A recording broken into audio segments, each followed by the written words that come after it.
Welcome back to our channel Kanchana కథలు.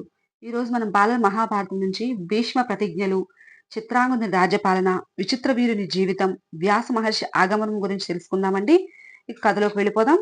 దాశరాజు, అయ్యా, నా కుమార్తెను నీ తండ్రికిచ్చుటకు నాకు ఆనందదాయకమే, కాని ఈమె ఉపరిచర వసువు కన్న కూతురు. ఆయన ఈమెను నాకు అప్పగిస్తూ తగిన వరుణతోడనే వివాహం చేయమన్నాడు. ఆయన పెట్టిన పేరే సత్యవతి. నీ తండ్రి తగిన వరుడే కాదు అనను. నా కుమార్తెకు పుట్టిన కుమారుడే రాజ్యమునకు వారసుడు కావాలి. పెద్ద కుమారుడు నీ ఉండగా అదెలా సాధ్యపడుతుందా అని సందేహముగా నున్నది అని చెప్పాడు. అంత దేవపుత్రుడు, దాశరాజా, అష్టదిక్పాలురు, దైవము సాక్షిగా ఇంతమంది పెద్దల ఎదుట ప్రతిజ్ఞ చేయుచూ ఉన్నాను. నాకు నా తండ్రి రాజ్యము అవసరం లేదు. ఆ రాజ్యానికి నీ మనుమలనే వారసులను చేస్తాను అని శపథం చేశాడు. అది విని దాశరాజు, యువరాజా, తండ్రి అనే మమకారంతో నీవు శపథం చేశావు, కానీ అందరూ నీ వల్లనే త్యాగం చేయగలరా? మున్ముందు నీ కుమారులు కూడా రాజ్యం వదులుకోగలరు అనే నమ్మకం ఏమిటి అని అడుగగా, దేవపుత్రుడు, దాశరాజా, నా సంతతిని గురించి నీవు భయపడుతున్నావు కనుక నేను బ్రతికి ఉన్నంతకాలం బ్రహ్మచారిగానే ఉంటాను అని మరో శపథం చేశాడు. ఇకనైనా మీ సత్యవతిని నా తండ్రికి ఇవ్వగలరా అని అడిగాను. ఈ ప్రతిజ్ఞలు విని అక్కడి వారందరూ ఆశ్చర్యపోగా మునులందరూ ఆశీర్వదించారు. దేవతలు పుష్పవర్షం కురిపించి, భీషణములైన ప్రతిజ్ఞలు చేశావు కనుక ఇక నుండి భీష్ముడుగా కీర్తి పొందెదవు అని పొగిడారు. దాశరాజు సంతృప్తిపడి సత్యవతిని శంతన మహారాజు గారికి ఇచ్చి మహావైభవంగా కళ్యాణం జరిపించారు. శంతనుడు కుమారుని పితృభక్తికి, త్యాగశీలతకు మిక్కిలి సంతోషం చెంది తనకు ఇష్టం వచ్చినప్పుడే దేహం చాలించినట్లుగా వరం ప్రసాదించి ఆశీర్వదించాడు. కొంతకాలమునకు సత్యవతికి చిత్రాంగదుడు, విచిత్ర వీర్యుడు అనే ఇద్దరు కుమారులు కలిగారు. వారిద్దరు చిన్నపిల్లలుగా ఉండగానే తమ్ముళ్ళు పెరిగేటంత వరకు రాజ్యభారం భీష్ముడికి అప్పగించి శంతనుడు మరణించెను. భీష్ముడు తండ్రికి ఉత్తరక్రియలు జరిపి తన ప్రతిజ్ఞ మేరకు చిత్రాంగదుడికి రాజ్యాభిషేకం జరిపించి భారమంతా తాను వహించాడు. కాలక్రమేణా పెద్దవాడైన చిత్రాంగదుడు మహా గర్వాంధుడై అందరితో విరోధం తెచ్చుకుంటూ ఉండెను. ఒకనాడు ఒక గంధర్వునితో అనవసరంగా కయ్యానికి కాలు దువ్వి యుద్ధం చేశాడు. ఇద్దరూ సమాన బలశాలులే అగుట చేత యుద్ధం మహా ఘోరంగా జరిగింది. ఇక ఇది కాదు పద్ధతి అని భావించి గంధర్వుడు మాయా యుద్ధము చేసి చిత్రాంగదుని చంపెను. ఈ విధంగా దుష్ట ప్రవర్తన కల చిత్రాంగదుడు మరణించాడు. తమ్ముని మరణమునకు భీష్ముడు ఎంతగానో విచారించాడు.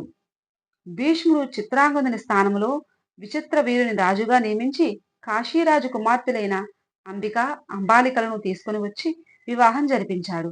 సహజంగా స్త్రీలోలుడైన విచిత్ర వీర్యుడు రాజ్యపాలన సక్రమంగా నిర్వహించక భార్యలతోనే కాలం గడుపుచూ సంతానం కలగక ముందే రోగపీడితుడై మరణించాడు. భీష్ముడు విచారవదుడై తమ్మునికి ఉత్తరక్రియలు జరిపించి తల్లిని ఓదార్చాడు. మరి కొంతకాలమున కొడిచిన తర్వాత సత్యవతి భీష్ముని పిలిచి, నాయనా భీష్మ, నీవైనా వివాహం చేసుకో, ఈ వంశాన్ని ఉద్ధరించు అని వేడుకొన్నది. భీష్ముడు అందులకు ఒప్పుకొనక, అమ్మా, నా ప్రతిజ్ఞలు నేను ఏ పరిస్థితుల్లోనూ మార్చుకోలేను. సమయానుకూలంగా మాటను మార్చుకుంటే ఇంకా ప్రతిజ్ఞ చేసి విలువేముంటుందమ్మా? వ్రతమునకు భంగం చెయ్యను. వంశం నిలుపుకొనుటకు, దేశము అరాజకముగా కాకుండా కాపాడుకొనుటకు మరొక మార్గం కలదు. పరశురాముడు క్షత్రియ కులములందరినీ హతమార్చినప్పుడు వారి భార్యలు బ్రాహ్మణోత్తముల ద్వారా సంతానమును పొంది తమ వంశమును నిలుపుకున్నారు. అదే ప్రకారముగా ఎవ్వరేని మహర్షి అనుగ్రహముతో నీ కోడళ్లను సంతానవతులుగా చేయుము. ఇంతకన్నా మరొక మార్గం లేదు అని చెప్పగా సత్యవతి సరే అన్నది. సత్యవతి కన్యగా ఉన్నప్పుడే పడవ నడిపే రోజుల్లో పరాశర మహర్షి వలన వ్యాసుడు జన్మించెను. పుట్టిన వెంటనే పెద్దవాడే తపోవనమునకు వెడుచు ఏదైనా అవసరం కలిగినప్పుడు తలుచుకుంటే వెంటనే వస్తాను తల్లి అని చెప్పి వెళ్ళిపోయాడు. అది గుర్తుకు తెచ్చుకొని సత్యవతి భీష్మునితో వ్యాస మహర్షి ద్వారా ఈ భరత వంశాన్ని నిలబెడితే బాగుంటుందేమో అన్నది. భీష్ముడు సంతోషంతో తథాస్తు అని భారం తల్లికి అప్పగించి వెళ్ళిపోయాడు. సత్యవతి వ్యాసుని తలుచుకున్నది.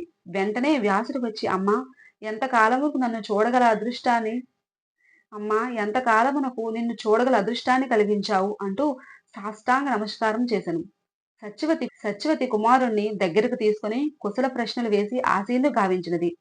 తరువాత భీష్మ ప్రతిజ్ఞలు మొదలు జరిగినదంతా చెప్పి, నాయనా, నీ మరదలను స్వీకరించి వారికి పుత్ర సంతతి కలిగినట్లు చేసి ఈ వంశాన్ని నీవే నిలపాలి. ఈ కార్యం నీ వల్లనే జరగాలి అన్నది. వ్యాసుడు తల్లి ఆజ్ఞను శిరసావహించి సరే అన్నాడు. ఫ్రెండ్స్, మీకు కనుక ఈ కథ నచ్చినట్లయితే లైక్ చేయండి, షేర్ చేయండి, సబ్స్క్రైబ్ చేసుకోండి. Thank you.